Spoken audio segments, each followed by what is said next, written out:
बिस्मिल्लाहिर्रहमानिर्रहीम। अस्सलाम वालेकुम नाज़रीन, आप देख रहे हैं आवाज़। मैं हूँ बैरिस्टर एहतिशाम अमीरुद्दीन। ये मोन्टाज से हमने प्रोग्राम का आगाज़ किया। It was a tribute to शहीद कैप्टन कर्नल शेर खान, जिन्होंने कारगिल की जंग में जामे शहादत नोश किया, बड़ी बहादुरी से दुश्मन का मुकाबला करते हुए। सो मच सो के जो दुश्मन फ़ौज थी उसका जो एक ऑफिसर थे ब्रिगेडियर बाजवा, उनका बाकायदा तौर पर एक इंटरव्यू इंडियन मीडिया में आया, जिसमें उन्होंने कहा कि ये ऑफिसर बड़ी बहादुरी से लड़ा था और जब उनकी शहादत हो गई वहाँ पर तो फिर ब्रिगेडियर बाजवा की तरफ से बाकायदा तौर पर कैप्टन कर्नल शेर खान की बहादुरी के हवाले से ख़त लिखा गया और उनके जो यूनिफॉर्म थी उसकी जेब में उसको डाला गया और फिर कैप्टन कर्नल शेर खान शहीद का जसद खाकी वापस पाकिस्तान की फ़ौज के सपुर्द कर दिया गया। तो पाकिस्तान का ये सपूत, पाकिस्तान का ये बहादुर जवान, पाकिस्तान का ये फ़ौजी, पाकिस्तान का ये सोल्जर, पाकिस्तान की सरहदों का ये मुहाफ़िज़ जो है, इसके बारे में हिंदुस्तानी फ़ौज का ऑफिसर क्या कह रहे हैं। यकीनी तौर पे हमारा तो ये ईमान है मजहबी तौर पे, इस्लामी पॉइंट ऑफ व्यू से, कि जो शहीद है वो ज़िंदा ही होता है। कुरान मजीद में ज़िक्र है और उनके तो दर्जात अल्लाह ताला बुलंद फरमाए। कैप्टन कर्नल शेर खान शहीद की जो भी फैमिली है, अगर वो हमें सुन रहे हैं तो उनका हम शुक्रिया अदा करेंगे कि उनके बेटे ने पाकिस्तान के लिए कुर्बानी दी और यही वो लोग हैं जिनकी वजह से मुल्क कायम है। हैविंग सेड दैट, अगर आगे की बात करें हम, तो अब जब ये कुर्बानियाँ हम देखते हैं ना जो इस मुल्क के लिए दी गई हैं, चाहे वो 1947 की कुर्बानियाँ हो जब पाकिस्तान का वजूद सामने आया और उसके बाद एक बड़े लेवल पे माइग्रेशन हुई और मुख्तलिफ किताबों में मुख्तलिफ हवालों में हमें बताया जाता है कि लाखों के करीब जो थे लोग, जो उनका कत्लेआम हुआ, इज़्ज़तों को तार तार किया गया, लोगों को अपने घर, ख़ानदान, जायदादें छोड़कर माइग्रेट करना पड़ा और वो पाकिस्तान आ गए क्योंकि उनको था कि ये वो पाक सरज़मीन है जो कायद-ए-आज़म मोहम्मद अली जिन्ना ने एक मिशन अकम्प्लिश किया और बन गया और अब हम यहाँ पर एक आज़ाद फ़िज़ा में सांस लेंगे। लेकिन फिर इस मुल्क के साथ ट्रेजेडी दर ट्रेजेडी होती चली गई और ये इन कुर्बानियों की वजह से दुख होता है। जब आप एक तरफ वो कुर्बानियाँ देखते हैं, दूसरी तरफ आप पाकिस्तान में तवातर के साथ हुकूमतों को नाकाम होते हुए देखते हैं, तवातर के साथ हुकूमतों को अवाम को बुनियादी हकूक़ देने में नाकाम होते हुए देखते हैं। आप हमारे इदारों को, फ़ौज को मुतनाज़ा होते हुए देखते हैं। आप हमारी अदालतों को इंसाफ की फरहमी में नाकाम होते हुए देखते हैं।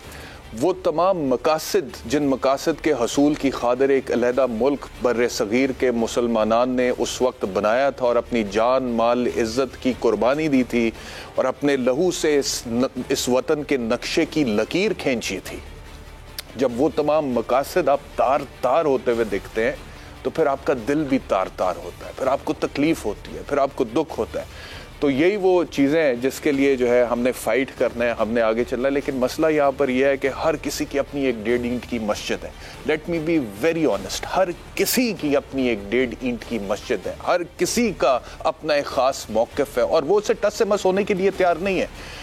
और बुनियादी तौर पे मुझे जो तकलीफ़ होती है ना, मैं आपको बताऊं, और हमारे जैसे लोग तो इनमें ना 13 में है, मैं आपको बता दूं, क्योंकि मैं 12 अपने व्यूअर्स से कह चुका हूं कि हम किसी कैंप में नहीं है। मुझे आप फुल स्क्रीन पे ना करें, आप उसी तरह रखें, कैप्टन कर्नल शेर खान को साथ साथ दिखाते रहें, क्योंकि हम उनकी कुर्बानी की बात कर रहे हैं और इस मुल्क के हवाले की, मुल्क की जो सिचुएशन है उसके ऊपर बात कर।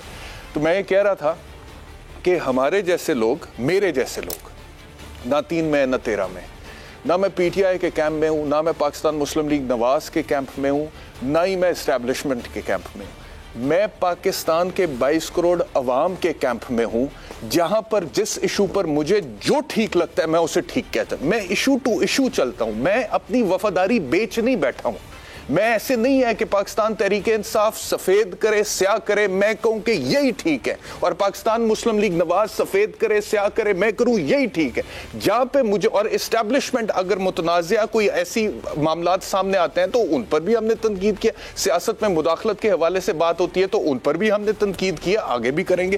कहने का मकसद ये है कि मैं वो एंकर हूँ, मैं हत्तुल इम्कान ये कोशिश करता हूँ आजकल के इस दौर में, ये नफ्सा नफसी का जो दौर है जिसमें आपको इतनी बाइफिकेशन नजर आती है, इतनी डिवीजन नजर आती है, इतनी तकसीम दर तकसीम दर तकसीम दर तकसीम नजर आती है, इतनी नफरत नजर आती है कि मस्जिद नबवी में सियासी नारे गूंजते हैं आपको इतनी बाइफिकेशन, डिवीजन, तकसीम नजर आती है कि आप एक दूसरे से बात करने के लिए तैयार नहीं है। और बात क्यों करनी है? इस मुल्क के लिए बात करनी है ना, पाकिस्तान के लिए बात करनी है ना, उस कुर्बानी की वजह से बात करनी है जो कैप्टन कर्नल शेर खान शहीद ने दी थी। और वो कुर्बानियां जो 1947 में मुसलमानों ने दी थी, उसके बाद जंगों में दी, फिर कश्मीर में आज तक मुसलमान दे रहे हैं, इस उम्मीद के साथ कि पाकिस्तान उनके लिए आवाज बुलंद करेगा बैनुल अक़वामी कम्युनिटी के सामने। लेकिन पाकिस्तान में क्या हो रहा है?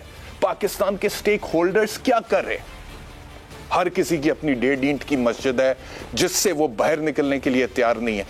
पीटीआई की नजर में पीएमएलएन गद्दार है, पीएमएलएन की नजर में पीटीआई गद्दार है, और दोनों की नजर में दोनों नाअहल हैं। और ये नारे और ये हर चीज, मैं कहता हूं कि देखें, कोई इस मुल्क में कोई एक बंदा इंसान है ना, इब्ने आदम है ना, खता का पुतला है।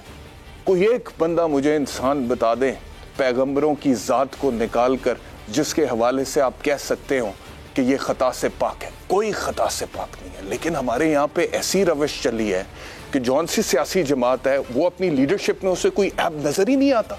मैं सिर्फ एक जमात की बात नहीं करता, कोई ऐब नजर नहीं आता। और अपनी लीडरशिप की खातिर वो हर हद तक जाने के लिए तैयार हैं और सियासत पर रियासत को कुर्बान करने के लिए तैयार हैं। ये बहुत अफसोसनाक बात है।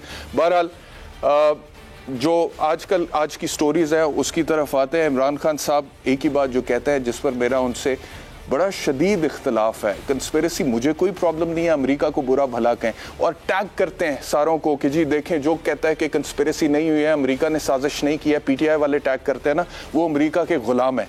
भाई हम अमेरिका के गुलाम क्यों होंगे? मैं अमेरिका से लेकर खाता हूं, मुझे क्या लगे अमेरिका की? आज मुझे बताएं, मैं आपको 110 मिसालें देता हूं अमेरिका की। अमेरिका ने कहा पूरी दुनिया में जुल्म नहीं किया, इराक में नहीं किया, अफगानिस्तान में नहीं किया, सीरिया में नहीं किया, बाकी जगहों पे नहीं किया, लैटिन अमेरिका में नहीं किया। पाकिस्तान में बहुत सारे मामला जो मुदाखलत हुई है, उसामा बिन लादेन का ऑपरेशन हुआ था, हमारी सॉवरेनिटी की उन्होंने वायलेशन की थी, हर जगह पर हमने अमेरिका पे तनकीद की है।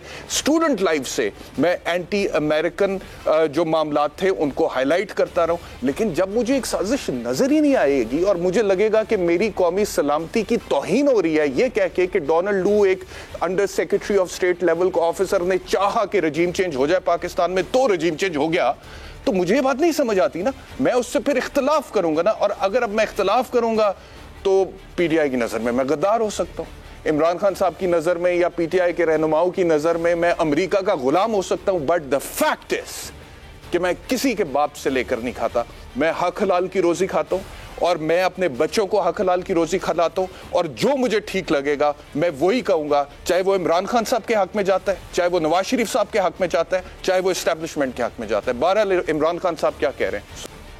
मैं चुप हूं जब से ये हुआ सब कुछ। मुझे तो सब पता है कि किसने क्या किया।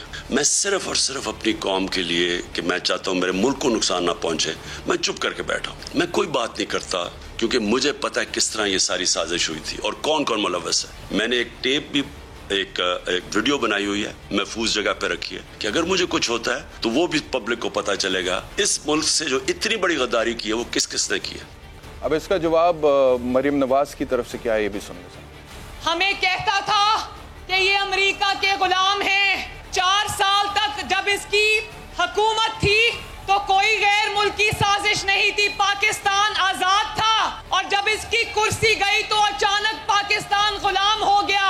और वो एक अमरीकी ओहदेदार है, डोनाल्ड लू, दिन रात उसको जलसों में नाम ले लेकर बदनाम करता रहा, उसको बुरा भला कहता रहा। 2 दिन पहले अपना एक ओहदेदार अमेरिका में डोनाल्ड लू के पास भेजा और उसको कहा हमसे गलती हो गई है, हमें माफ कर दो। पहली स्टोरी पर पहले सेगमेंट में बात करने के लिए मुझे ज्वाइन किया है पाकिस्तान के मायनाज सहाफ़ी तज्ज़िया निगार मुजीबुर रहमान शामी साहब ने। The man who is an institution in himself, बहुत सीनियर हैं और शामी साहब से तो हम बहुत सीखते हैं। शामी साहब बहुत शुक्रिया हमें ज्वाइन करने के लिए। आई डोंट नो आपने मेरा इंट्रो सुना या नहीं सुना शामी साहब, लेकिन आज कैप्टन कर्नल शेर, बहुत शुक्रिया आने के लिए शामी साहब। कैप्टन कर्नल शेर खान शहीद का यौम शहादत है आज।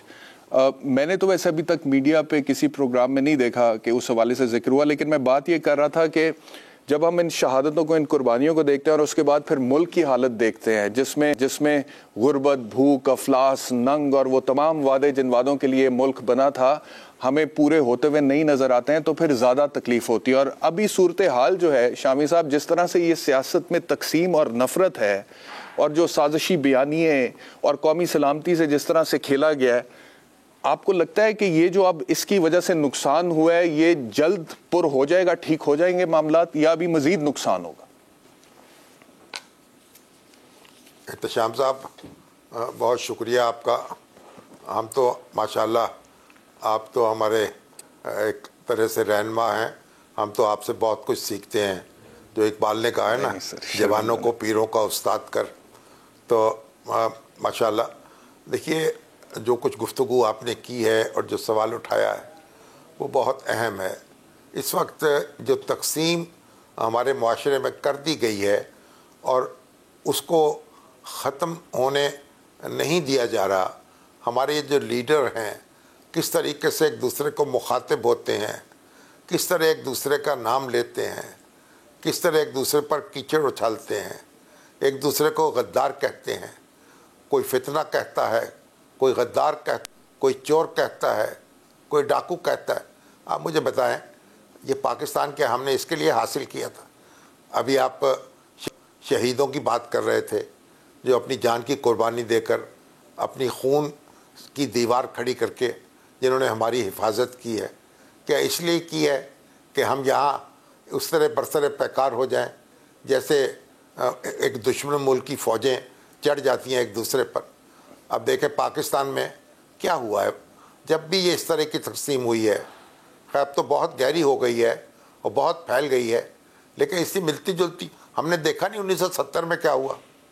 शेख मुजीबुर रहमान और जुल्फ़िकार अली भुट्टो जो थे, जब एक दूसरे के मुकाबिल खड़े हुए, एक दूसरे को बात करने से इनकार किया, एक दूसरे को तस्लीम करने से इनकार किया, तो मुल्क जो था वो दो लख्त हो गया। फिर जुल्फ़िकार अली भुट्टो साहब का दौरे हुकूमत, आज 5 जुलाई भी है, आज उनकी हुकूमत ख़त्म हुई थी, उनका तख्ता उल्टा गया था। क्यों? उनकी जो अपोजिशन थी उसको वो जीने का हक देने पर तैयार नहीं थे और इतनी बड़ी तहरीक चली उनके खिलाफ और फिर उनको इक़्तिदार से बाहर निकाल दिया गया ऐवान से और फिर उनको फांसी के तख्ते पर लटकाया गया। कितना अफसोसनाक वाक़या है, आज भी हम उसे याद करते हैं तो दुख होता है। लेकिन मैं आपको अर्ज़ करूं, जब उनको सज़ा दी गई और जब वो फांसी के तख्ते पे लटक गए, अपोजिशन लीडर्स में से कोई एक शख्स नहीं था जिसने कोई हरफ ताज़ियत अदा किया हो, जिसने अफसोस का कोई कलमा कहा हो। कोई चोरी चुपे एक पैगाम तज़ियत नवाज़ नसरुल्लाह खान ने भेजा था मोहतरमा बेगम नुसरत भुट्टो साहबा को, वो भी जब वर्कर्स को और उनके साथियों को मालूम हुआ वो उनके दरपे हो गए, तो उनको अपना दिफा करना जो था मुश्किल हो गया। कि ये नफ़रतें इस तरह की पैदा होती हैं, हम एक दूसरे के खून के प्यासे हो जाते हैं। और अब तो देखिए ना, मीडिया जो है, अब इलेक्ट्रॉनिक मीडिया आ गया, उस वक्त तो इस तरह का मंजर नहीं था और जो प्रिंट मीडिया जो था वो भी महदूद था। अब फिर सोशल मीडिया आ गया, डिजिटल आ गया, अब तो मामला मीडिया ने बहुत फैला दिया है ना। अब तो आप छींक भी मारें तो पूरी दुनिया में उसकी आवाज़ सुनी जाती है। तो जो जी ये आपने मीडिया का जिक्र किया, मैं एक स्पेसिफिक जी फरमाएं आप फरमाएं।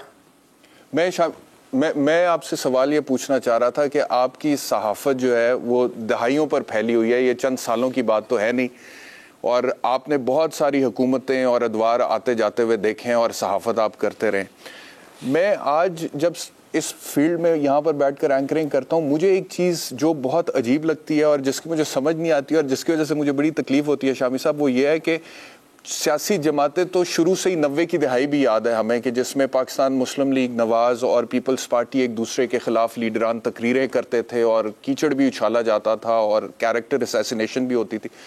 लेकिन ये जो अभी हम देखते हैं कि मीडिया के अंदर ख़ास तौर पे कुछ लोग आपको ऐसे लगते हैं कि वो पाकिस्तान तहरीक इंसाफ से इस तरह जुड़े हुए हैं कि पाकिस्तान तहरीक इंसाफ वाले खुद उस तरह नहीं जुड़े हुए हैं, मतलब कि they are PTI more than the PTI itself. इसी तरह पाकिस्तान मुस्लिम लीग नवाज से कुछ लोग हैं जिन्हें हर हालत में PMLN ही ठीक लगती है। ये जो अभी मीडिया का माहौल है मतलब कि हम अवाम के एक तरह से हम भी तो नुमाइंदे हैं ना, हमने तो 22 करोड़ अवाम के मसाइल की तर्जुमानी करनी है और जो उनके हक में सही है उसको सही कह देना है, जिस इशू पे सही है सही कह देना है, जहां पे गलत है गलत कह देना है, लेकिन एक ही तरफ रुझान हो जाना, ये कभी आपने पहले देखा है? इस तरह से होता रहा पहले 70-80 की दहाई में? मुझे बताइएगा। देखिए, इतनी शिद्दत के साथ तो देखने में नहीं आया, यानी जो शिद्दत अब है और जो गर्मा गर्मी अब है, ये इससे पहले आप इसकी मिसाल नहीं ढूंढ सकते। और उसकी एक वजह ये भी मैं आपसे अर्ज कर रहा हूँ ना, जो अब फैलाव है मीडिया का वो बहुत ज़्यादा हो गया है। अब ये जो आपका सोशल मीडिया है, ये तो इसको किसी को मालूम ही नहीं कि कौन आदमी कहाँ क्या मैसेज दे देता है, क्या चीज़ जो है उस फैला देता है, क्या झूठ जो है वो एक सच समझ के लोगों तक पहुंचाया जाता है, कुछ मालूम ही नहीं है। पैगाम देने वाला कौन है? प्रिंट मीडिया, इलेक्ट्रॉनिक मीडिया, उसमें तो फिर मालूम होता है ना इसका ओनर कौन है, इसका मुंतजिम कौन है, इसका एडिटर कौन है, इसमें बात करने वाला कौन है। वहां तो मालूम ही नहीं होता। नामालूम अफराद हैं जो पता नहीं क्या कहाँ निशाने बनाते हैं। कभी नामालूम अफराद जो हैं सड़कों पे लोगों को निशाना बनाते हैं, कभी सोशल मीडिया में बैठ के निशाना बनाते हैं। तो ये जो, और हम अदारे अपने जो हैं उनको बेतौकीर करते चले जाते हैं। देखिए, जब फौज टेक ओवर करती है, मार्शल लॉ लगाती है, उस वक्त तो रेजिस्टेंस समझ में आती है और उसके लिए तो जिद्दोजहद हमने भी की है और करनी पड़ती है। लेकिन अगर फौज सियासत से अलग हट रही है और कह रही भाई मैं इससे बाज आई, मेरा कोई ताल्लुक नहीं है, लेना देना नहीं है, तो फिर हम क्यों धकेल रहे हैं उसको, क्यों उसको पुकार रहे हैं? ठीक है, अच्छा, चीखे मार रहे हैं कि भाई आओ। आपने मार्शल लॉ का जिक्र किया ना शामी साहब, आज पाकिस्तान तहरीक इंसाफ के चेयरमैन इमरान खान साहब ने भी मार्शल लॉ का जिक्र किया है और अदालतों से ये पूछा है, सुप्रीम कोर्ट से ये पूछा है कि क्या पाकिस्तान में फंडामेंटल राइट्स यानी कि बुनियादी हकूक मुअत्तल हो चुके हैं? क्या क्या इमरान खान साहब ने, जरा सुनिए। अगर इसी तरह हमें दीवार के साथ लगा दिया गया और इसी तरह ये हरासा किया गया, मैं मजबूर होऊंगा, फिर मैं बोलूंगा, मैं फिर सब कुछ कौम के सामने रख दूंगा कि क्या हुआ।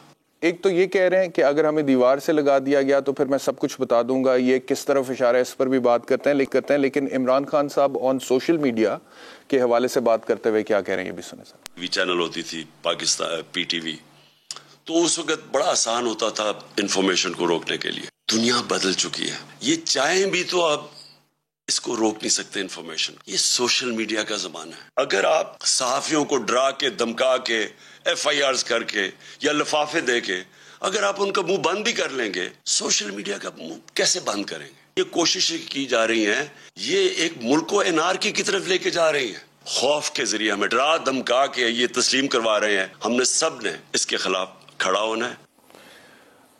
शामी साहब, ये जो वो कह रहे हैं कि ये जो कुछ हो रहा है इसकी वजह से एनार्की फैल रही है मुल्क में, और मैं बिल्कुल इस बात के हक में हूँ कि सहाफ़ियों को डराना धमकाना बिल्कुल गलत है और गलत FIR दर्ज कराना भी बिल्कुल गलत है, नहीं होना चाहिए। लेकिन प्रॉब्लम यह है कि इमरान खान साहब के दौरे हुकूमत में जब मोहसिन बेग वाला वाक़या हुआ, मतीउल्लाह जान वाला वाक़या हुआ, हामिद मीर वाला वाक़या हुआ, अबसार आलम वाला वाक़या हुआ, तो तब क्या इमरान खान साहब को याद नहीं आ रहा था कि पाकिस्तान में अदालतें हैं, आइन हैं, उनमें बुनियादी हकूक भी हैं और वो सस्पेंडेड नहीं है, कोई मार्शल लॉ नहीं है, बल्कि इमरान खान साहब की हुकूमत चल रही है।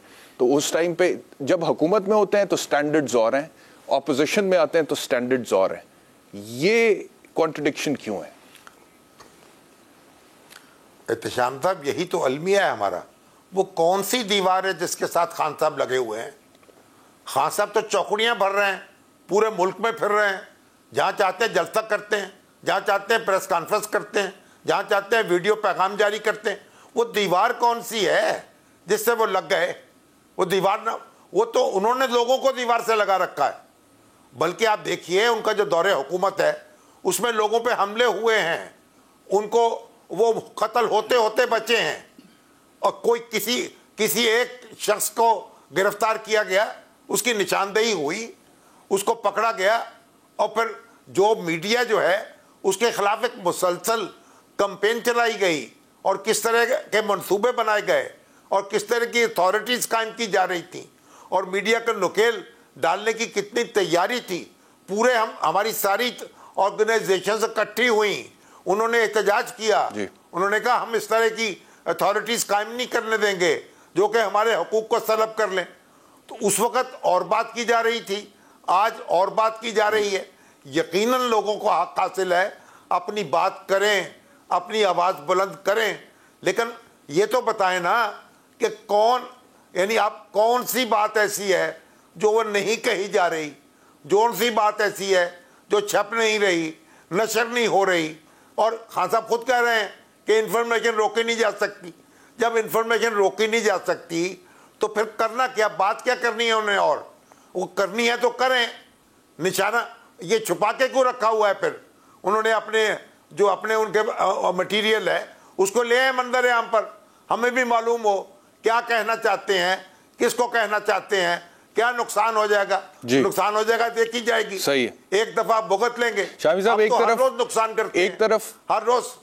एक तरफ इमरान खान साहब तो ये कह रहे हैं कि अगर हमें दीवार से लगाया गया तो सब बता दूंगा, लेकिन दूसरी तरफ इमरान खान साहब के सिपाही फवाद चौधरी ने एक इंटरव्यू में जो कुछ कहा, मुझे तो वो बड़े बेबस लगे। अगर बेबसी की कोई तस्वीर देखनी हो तो फवाद चौधरी को इस स्टेटमेंट में देख लें, देते हुए देख लें, वो मैं आपको सुनवाता हूँ जरा। वो कहते हैं जी कि एस्टैब्लिशमेंट खुद ही फैसला करे कि मुदाखलत नहीं करनी तो नहीं करेगी, हम आप नहीं रोक सकते हैं। क्या कहेंगे? 1 मिनट है ब्रेक पर जाने से पहले। शामी साहब, सियासतदान जब तक मुत्तहिद नहीं होंगे, दस्तूर की हिफाजत दी, एस्टेब्लिशमेंट को क्या जरूरत पड़ी है कि यहाँ अपने हाथ जलाए?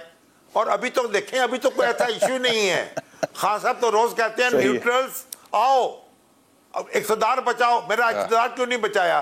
फवाद चौधरी साहब भी उनको आवाज देते हैं, रशीद शेख साहब भी उनको आवाज देते हैं। ओ भाई, अब वो कहते हैं ना, आप ये जो एस्टेब्लिशमेंट है उसका करने का काम नहीं है। आप जो जीने का हक देने को तैयार नहीं है, एक दूसरे को आप बिल्कुल ठीक। बहुत शुक्रिया मुजीबुर रहमान शामी साहब हमें ज्वाइन करने के लिए, आफ्टर सेगमेंट बहुत बहुत शुक्रिया हमें ज्वाइन करने के लिए। एक ब्रेक लेते हैं, ब्रेक के बाद वापस आते हैं।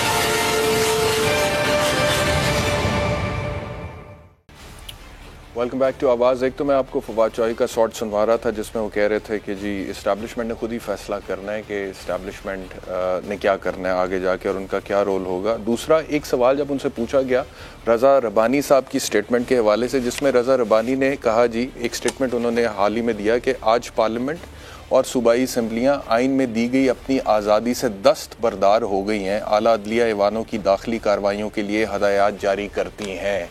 ये जो कुछ हुआ है, तो जब इसका हवाला दिया गया तो फवाद चौधरी ने क्या जवाब दिया?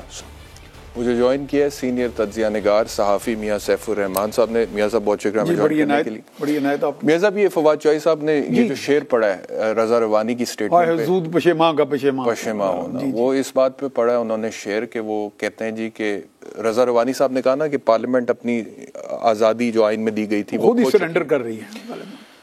अब उसके ऊपर रज़ा रब्बानी, मुझे लगता है कि he had the heart to say this. सच बोलने के लिए हिम्मत चाहिए होती है, तो हिम्मत थी रज़ा रब्बानी के पास। अब फवाद चौधरी साहब कह रहे हैं सारा मलबा उन पे डाल के कि हाय उस जूदे पशेमा का पशेमा होना, यानी कि पाकिस्तान तहरीक इंसाफ की अपनी कोई गलती नहीं है इसमें। हाँ देखें, ये बड़ा अच्छा आपने इब्तदाइया जो पेश किया वो तकरीबन मेरे दिल की आवाज़ थी। मैं बहुत खुश हूँ इस बात पे कि आपने खुल के ये बात की कि हमारे यहाँ ये जो तकसीम दर तकसीम है, मैं इसी पे आने लगा हूँ कि इसमें हमने अपनी खुद नुमाई और खुद सताइशी के ऊपर आके हम स्टैंड लेके खड़े हो गए। हमने ये सोच लिया कि मैं चूँकि बिल्कुल सही हूँ और मैं जो मेरा मद्दे मुकाबिल है वो काफिर है, वो गद्दार है, वो नीच है, वो गिरा हुआ शख्स है। इसमें मेरा ख्याल तो हम तो हिंदू कास्ट सिस्टम से भी आगे चले गए। हम उनको तनकीद करते थे कि जी वो कुछ लोगों को अनटचेबल्स कहते हैं कि जी हाथ लगा दें ग्लास को तो वो मलीच वो लफ्ज़ बोलते हैं, यानी पलीत हो जाता है। तो हम तो मेरा ख्याल यहाँ पे हर एक दूसरे शख्स को जो मुझसे ज़रा सी भी मुताबिकत नहीं रखता, काफिर भी कहने को तैयार हैं, नीच भी कहने को तैयार हैं, वाजिबुल कत्ल भी कह देते हैं। तो ये मेरा ख्याल ट्रेंड्स जो जा रहे हैं, इसको यकीनन पीटीआई के हमारे दोस्तों ने, मेरे दोस्त हैं हमारे फवाद चौधरी वगैरह, इन्होंने इसको हवा दी है सिर्फ और सिर्फ अपनी सेल्फ इम्पोर्टेंस को जस्टिफाई करने के लिए और सिर्फ ये कहने के लिए कि हम ही सच्चे हैं बाकी सब गलत है। ये तकरीबन नून लीग में भी मैंने देखता रहा हूँ, एक बहुत अरसा ट्रेंड चला है। इसमें हम उन्हें कहते थे, मतलब मियां नवाज शरीफ को बहुत कवर किया, उनके साथ मैं न्यूयॉर्क भी गया, शहबाज शरीफ के साथ भी बड़ा ट्रैवल किया, क्योंकि ज्यादा अरसा वो इक़्तिदार मेरे यूसुफ रज़ा गिलानी साहब के साथ मैं चाइना गया, इसमें हम उनके साथ इनफॉर्मल एंड फॉर्मल डिस्कशंस करते थे और बहुत सी चीज़ों में हमने उनको बहुत कम इल्म भी पाया बहुत से लोगों को। ये बड़ी हैरानकुन मैं बात बता रहा हूँ। शामी साहब तो मेरे भी सीनियर उस्ताद हैं। सबसे ज्यादा कम इल्म किसको पाया? मतलब मैं वो लफ्ज़ कहना नहीं चाहता क्योंकि मैं खुद इमरान साहब को क्रिटिसाइज करता हूँ कि ये लोगों को क्या कहते हैं। मैं बात का निजी महफिलों में कहता हूँ कि बहुत से लीडर्स को मैंने बोंगा ही पाया। तो बोंगा मैं कहना नहीं चाहता था, ये लोग बहरहाल अब आप छेड़ रहे हैं तो अच्छा, अब कहने का मकसद ये है कि फवाद चौधरी साहब ने जब सारा मलबा पाकिस्तान पीपल्स पार्टी के ऊपर डाल दिया तो उनका कहने का मकसद ये था कि हमारी तो कोई गलती नहीं है भाई। अब ये जितना भी तरीका अदम एतमाद के वक्त हुआ था, जो डेप्यूटी स्पीकर की तरफ से एक रूलिंग आई थी, आर्टिकल 5 का हवाला देके आपने तहरीक अदम एतमाद पर वोटिंग कराने से इनकार कर दिया, जो आइन से सरासर इनहराफ था। आपने तो खुद सुप्रीम कोर्ट को मौका दिया ना कि आप इसके ऊपर एक रूलिंग दे, और फिर आप अपनी गलती भी नहीं मानते हैं। आप कहते हैं कि हम तो यही रौला डाल रहे थे कि जी सुप्रीम कोर्ट, आप जो मर्जी आइन के साथ खिलवाड़ करें, कोई प्रॉब्लम नहीं है। देखिए, आपने जुर्रत रिंदाना मुझे खुद ही दी है। मैं अब ये कहूंगा कि मैंने एक मरतबा, मुझे किसी साहब ने कहा कि एक और प्रोग्राम में मुझे ये सवाल किया गया एंकर की तरफ से, तो उसने कहा जी अब हाई कोर्ट में ये बात हो गई है। मैंने कहा यार मैं एक जसारत करूंगा, दस्त बस्ता मतलब उनके आगे हाथ जोड़ के, मैं अदलिया का बहुत एहतराम करता हूँ। तो मुझे अब ये लग रहा है कि वो जो वाकई सेपरेशन ऑफ पावर्स वाला जो मसला है वो बिल्कुल हमारे उसके उलट चला गया। जैसे कहते हैं ना चिल्लाए माकूस काटना, यानी तरक्की माकूस होती है, हम रिवर्सल की तरफ चल पड़े। यानी ऐसे लग रहा है कि सेपरेशन ऑफ पावर्स में चंद इदारे बहुत पावरफुल हो गए at the cost of the other. लेकिन जब हम एक लफ्ज बोलते हैं ना जी बालादस्ती, तो मैं कहता हूँ यार अगर आप माजी में चले जाएं, एंशंट चले जाएं, आप एथेंस में चले जाएं, रोम में चले जाएं, सेनेटर है, वो कहते हैं in the name of the people of Rome, in the name of the people of Athens. यानी नाम वहां भी चाहे धोखा ही सही, लेकिन नाम अवाम का लिया जाता था। तो जब हमने इतना सफर तय करने के बाद तहजीब व तमद्दन का, इस्लाम का और हजूर सल्लल्लाहु अलैहि वसल्लम की उनकी पैरोकारी का, उनके मतलब उनके पैरवी करने का, तो आगे जाके हम किस जगह आगे डेड एंड पे कहाँ खड़े हो गए? हम क्या रहमतुल्लिल आलमीन के मानने वाले हैं कि एक दूसरे पे जिस तरह बहुतान और बुरा भला कहना, और आपको पता है इसमें बड़ा मजा आता है किसी को। अच्छा, मुझे ये बताइएगा कि ये जो अभी मैं देख रहा था एंटी करप्शन लाहौर ने साबिक वजीर आला पंजाब उस्मान बुज़दार के साबिक प्रिंसिपल सेक्रेटरी ताहिर खुर्शीद को तलब की पूछताछ के लिए, और इल्जाम ये है कि सरकारी मंसूबों में करोड़ों रुपए की रिश्वत लिया उन्होंने, इल्जाम है, और ये कि अफसरान की पोस्टिंग्स ट्रांसफर्स में भी पैसे चले हैं। जी, आप कुछ डिटेल्स हैं आपके पास? करप्शन हुई है बुज़दार दौर में? देखो, मेरा ख्याल है कि मैं कुछ उनके अजीजों में से कुछ लोगों को जानता हूँ जिनके, हाँ देखें आप एक गांव की तरफ चले जाए, मैं उसकी मिसाल देता हूँ, बड़ी देसी सी मिसाल है, लेमैन, क्योंकि लेमैन को समझ आ जाए। आपके किसी कस्बे में, गांव में कोई कत्ल हो जाता है, पूरे कस्बे को पता होता है कि कातिल कौन है, वो साबित नहीं कर सकते कोर्ट ऑफ लॉ में। बाज़ औक़ात बावजूद मतलब कोई बंदा पावरफुल हो सकता है जो कातिल है, या बहुत सी चीज़ें होती हैं, दबाव है, पैसा है। आपको पता है मुझे बरतानवी पुलिस के एक साहब मिले आगे, वो कहेंगे आप क्या कहते हैं पाकिस्तान में लोग इंसाफ खरीद लेते हैं? उन्होंने कहा जी बरतानिया में भी आप अच्छा वकील कर लें, मैं वकील से आपसे माजरत के साथ, तो उसको आप अगर वो आपका ब्रीफ होल्ड कर ले तो आप मलका बरतानिया पे हमला कर लें, वो भी चलेगा आपको। वो कानून की वो जो हेयर स्प्लिटिंग करता है। तो वो बात ये है कि हमारे यहाँ ये चीज़ है कि अब मैं इस बात पे चूंकि फोकस करूंगा कि बात फैल जाएगी, इन सदाद बदउनवानी के जितने भी दुनिया में इदारे हैं वो पहले पूरे शवाहिद इकट्ठे करके beyond an out of doubt फिर जाके हाथ डालते हैं। वहाँ ये आम क्राइम से निस्बतन थोड़ा सा मुख्तलिफ है, लेकिन जो हियर से हम लोगों से सुनते आए हैं कि उसमें पोस्टिंग ट्रांसफर का चूंकि एक इजी प्रे है, इजी मनी आता है इसमें से जो बंदा लगने वाला है ना जी, कहीं डीपीओ या डीसी या डीसीओ या कमिश्नर, वो पहले ही तैयार होता कीमत देने के लिए, लिहाजा वो बंदे ढूंढ लेता है। हमजा शहबाज साहब ने ये जो ऐलान किया है, हाँ, कि जी बिजली 100 यूनिट तक जो लोग इस्तेमाल करते हैं उनसे बिल ही नहीं लिया जाएगा जी, फ्री ऑफ कॉस्ट बिजली मिलेगी। फवाद चौधरी साहब ने एक लेटर लिख दिया सुप्रीम कोर्ट के रजिस्ट्रार को, जिसमें उन्होंने कहा है कि ये धांधली के मुतरादिफ है ज़िमनी इंतखाबात में, और फौरी तौर पे स्टेप वापस होना चाहिए। अच्छा देखिए, पहले तो ये बात है कि वो जो 100 यूनिट की बात कर रहे हैं उसमें थोड़ा सा मुझे डाउट है कि फिगर्स वो किस तरह दे रहे हैं, कलेक्ट किस तरह की है, उस पर थोड़ा सा उन्हें वजाहत करनी पड़ेगी हमजा शहबाज साहब को। लेकिन यकीनन पाकिस्तान में ऐसे लोग हैं जो 100 यूनिट ही खर्च करते हैं। मैं आपको बताता हूँ, आज मीडिया ब्रीफिंग के लिए बुलाया हुआ था चेयरमैन पीएनडी ने, अच्छा, planning and development Ali Sarfaraz उनका नाम, जी। 7 सेक्रेटरी एनर्जी भी। उन्होंने फिर ये दिए आपको डेटा? जी, मैंने उनसे पूछा है, कल मैंने इस पे तनकीद की है। बड़ा अहम पॉइंट था। सुने तो सही ना, कल मैंने इस पर बहुत तनकीद की है, तंजिया तनकीद की है। मैंने कहा जी 100 यूनिट में क्या एक पंखा एक बत्ती, यकीनन किसका गुजारा हो सकता है? किसी का गुजारा नहीं हो सकता। उन्होंने मुझे आज बताया, अली सरफराज जो चेयरमैन है पीएनडी के, उनसे मैंने जब पूछा, मैंने कहा जी बेनिफिशरीज कितने हैं, कितने लोग हैं? तो फिर उन्होंने कहा जी हमारे पास जो डेटा है 40 लाख घराने गालिबन, कोई नहीं कह रहे, 90 लाख 90 लाख घराने हैं। और वो उनका जो फॉर्मूला उसके मुताबिक अगर एक घराने में 6 लोग भी हैं तो 5 करोड़ 40 लाख लोग बनते हैं। तो उन्होंने कहा ये इसके बेनिफिशियरी होंगे और ये सब्सिडी तकरीबन 40 अरब तक जाएगी जी। अब जब उन्होंने मुझे ये बताया तो फिर मेरी समझ में बात आई कि यार ये तो वाकई में बड़ा इंसेंटिव है जो लोगों को, गरीब आदमी को दिया जाए। धांधली मैं इसको इसलिए नहीं कह रहा, देखें आप, एक हल्का है, हल्का 169 है, एक हल्का 165 है, हल्का 50 है, हल्का 49 है। उस हल्के में जब जाके बाइक़्तिदार शख्स जाके अपना इन्फ्लुएंस यूज करता है, वो स्पेसिफिक हो जाता है कि इस हल्के में ज़िमनी इंतखाब होना है, तो ये इस हल्के में आके नबादशात दे रहा लोगों को। लेकिन जब आप पंजाब को होना चाहिए आपके जब आप पंजाब को अक्रॉस दी बोर्ड एक रिलीफ दे रहे हैं, पंजाब के पुअर मैन को सतह गुर्बत से नीचे रहने, सिर्फ 17 हल्कों की बात तो नहीं है ना, ये 17 हल्कों की बात नहीं है। इसलिए मैं कहता हूं कि इसमें फवाद चौधरी साहब से मेरे छोटे भाई हैं, सही, मैं उन्हें गुजारिश करता हूं कि इसमें ये लफ्ज ना बोलें, इसमें हिस्सेदार ना हो इस बुराई में कि जी इसको रोक दिया जाए। बहुत बहुत शुक्रिया मियां सैफुर रहमान साहब हमें ज्वाइन करने के लिए। एक ब्रेक लेते हैं, ब्रेक के बाद अगले सेगमेंट पे चलेंगे।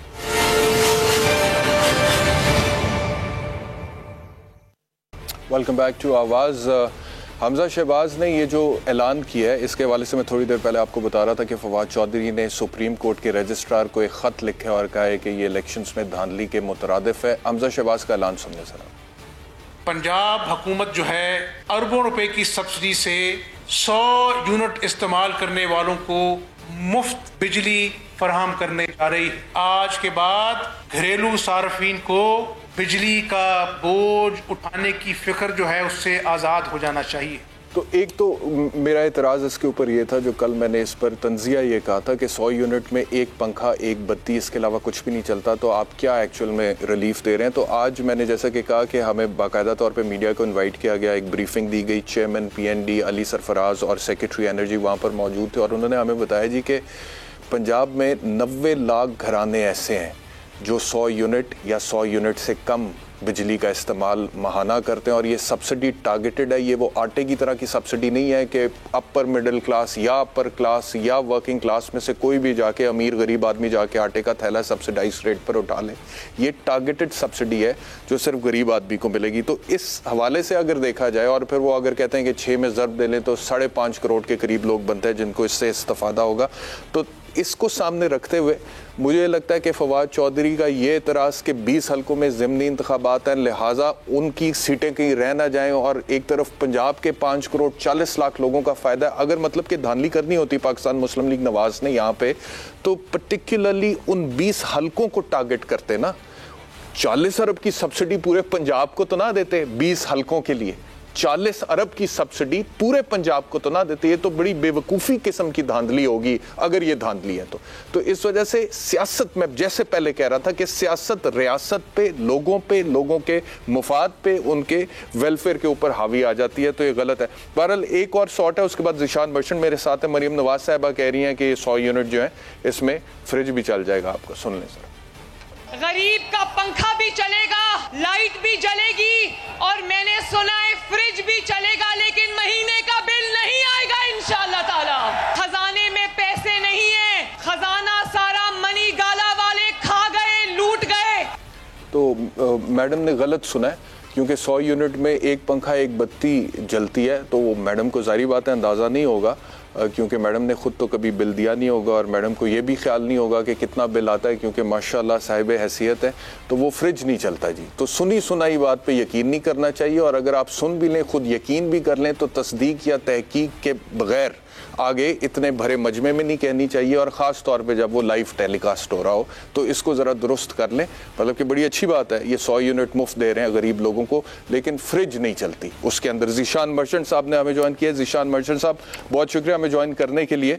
जीशान साहब, मुझे बताइएगा कि इकॉनमी की अगर मैं आपसे बात करूं तो मैं देख रहा था तिजारती खसारा इस साल 48 अरब 25 करोड़ पे चला गया, और सबसे बड़ा मसला इस वक्त जो हमें दरपेश है वो लोड शेडिंग का है सर। 7800 मेगावाट है, और आई वाज शॉक्ड टुडे जब मुझे वहाँ पे ये चेयरमैन प्लानिंग एंड डेवलपमेंट, उन्होंने कहा जी कि कैपेसिटी तो है लेकिन हमारे पास ईंधन नहीं है। ये ऐसे ही है कि मेरे पास गाड़ी हो लेकिन तेल डलवाने के पैसे नहीं है तो गाड़ी घर में खड़ी है। तो क्या कैसे ये इकोनॉमी को आप देख रहे हैं आने वाले दिनों में? ये लोड शेडिंग के बहरान से निकलेंगे हम? बिस्मिल्लाहिर्रहमानिर्रहीम। मैं समझता हूँ, देखिए, एक तो ये कि इस दफा गवर्नमेंट ने खुद ही बजट में ऐलान किया है कि जी हम ग्रोथ थोड़ी सी कम चाहते हैं, क्योंकि ग्रोथ एक्सेलरेटेड थी और उसकी वजह से इंपोर्ट बहुत ज्यादा करना पड़ रहा था। तो एक तरफ तो गवर्नमेंट खुद चाहती है कि जो इंपोर्ट जो 75 बिलियन डॉलर्स तक टच करने की जो बात हो रही है उसको अगले साल जो है वो 72 बिलियन या 71 बिलियन पे 4 बिलियन का डिफरेंशियल पे वो लेके जाना चाह रहे हैं कि अगले साल वो कम इंपोर्ट करेंगे। और मसला इस वक्त जो सबसे बड़ा जो इस वक्त जो हर्ट कर रहा था पाकिस्तान की इकोनॉमी को, ये जो पाकिस्तान का जो बलून जो payment on account of import, या जो आपका trade deficit, current account deficit या फिस्कल डेफिसिट की जो आप बात करते हैं, उसका मेजर रीजन ये है कि इंटरनेशनली जो ऑयल प्राइसेस हैं या दूसरी कमोडिटी प्राइसेस हैं वो ऑल टाइम हाई पे हैं। लेकिन एक जो अब अच्छी चीज पिछले 2-3 दिन से नजर आना शुरू हुई है कि ऑयल प्राइसेस जो इंटरनेशनली हैं, जो कि $120 तक पहुंच गई थी, वो आहिस्ता आहिस्ता कुछ रिवर्स हुई हैं और आज के दिन में तकरीबन 8% नीचे गई हैं। तो ये जो तकरीबन $100 के मार्क को ब्रेक किया है और $99 पे इस वक्त $99.5 पर बैरल पे हवर कर रही हैं। तो अगर ये इसी तरह से डाउनवर्ड ट्रेंड अगर कुछ नजर आया तो यकीनन जो है गाड़ी चलाने के लिए पेट्रोल आ जाएगा, जैसे अभी आपने मिसाल दी। और मैं समझता हूं कि इससे जो है जो हमारे जो इंपोर्ट जो इससे बलून इंपोर्ट हो रही है, क्योंकि ये हम और आप जानते हैं कि पाकिस्तान की जो इंपोर्ट है उसमें तकरीबन 40 से 45% जो इंपोर्ट का बिल है वो ऑयल का बिल है जो हम खरीदते हैं और जिससे हम बिजली भी पैदावार करते हैं और अपनी दूसरी सेक्टर को भी चलाते हैं।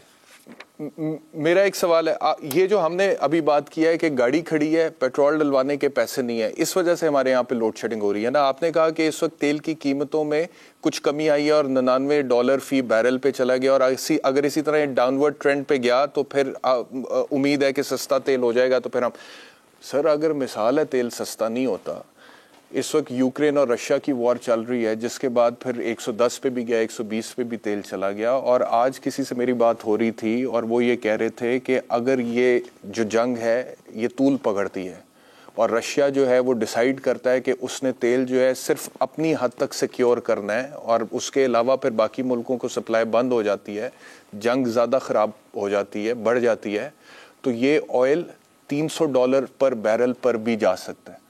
तो अगर खुदा न खास्ता ऐसी कोई सूरत हाल होती है तो हमारे पास ऑल्टरनेटिव क्या है?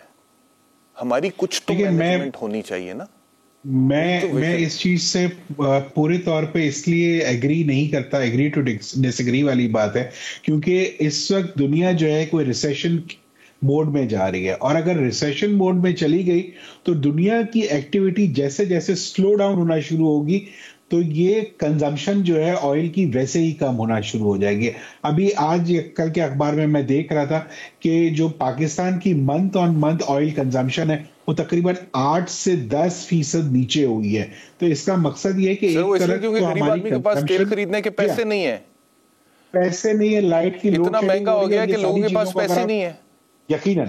यकीनन वो आपकी बात 100% ठीक है।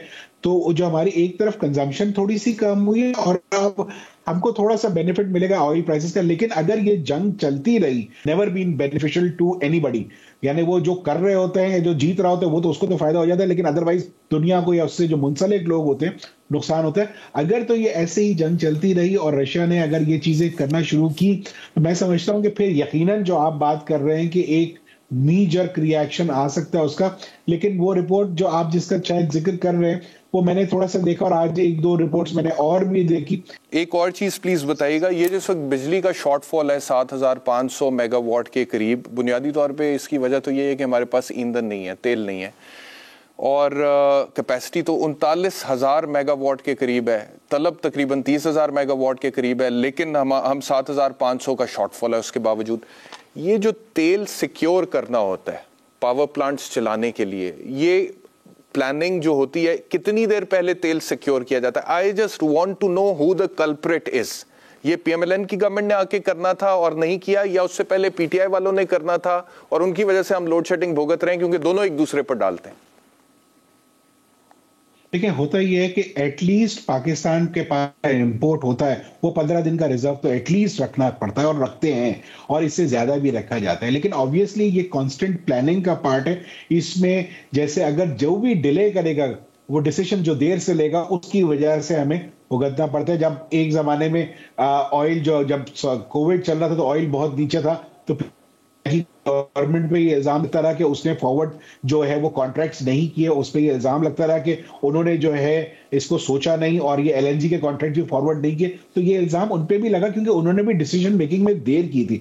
तो मैं समझता हूं कि वक्त बिल्कुल खत्म हो गया। ज़ीशान साहब, बहुत शुक्रिया हमें ज्वाइन किया। इसके ऊपर तफसील से आने वाले दिनों में प्रोग्राम करेंगे कि बुनियादी तौर पर जिम्मेदार कौन है इस बहरान का बिजली के। बहुत शुक्रिया, इंशाल्लाह दोबारा मुलाकात होगी। अल्लाह हाफ़िज़।